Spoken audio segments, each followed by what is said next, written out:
Guys, এটা হচ্ছে সিলেটের পাম বাগান, খাদিমনগর পাম বাগান।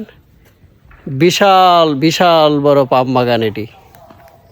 তো এই পাম বাগানে যে গাছগুলো মোটামুটি খেজুর গাছের মতো দেখতে। তো এই গাছগুলাতে আমরা আগে এগুলা মালয়েশিয়াতে দেখতাম, মালয়েশিয়ার বিভিন্ন ভিডিওতে ফুটেজে দেখতাম এগুলা পাম বাগান। এই পাম গাছকে এগুলা পিউরিফাই করে বা মেশিনের মাধ্যমে পাম অয়েল তেল বানানো হয়। কিন্তু আসলে খুব পরিকল্পনাভাবেই করেছিল এই বাগানটা। তো এই বাগানে আসলে এখন কোনো ফল নেই বা ফলের সিজনটা কবে সেটাও আমি জানি না। তো যখন ফলের সিজনে আবার কারো কাছ থেকে জিজ্ঞেস করে আবার ফলের সিজনে আসব।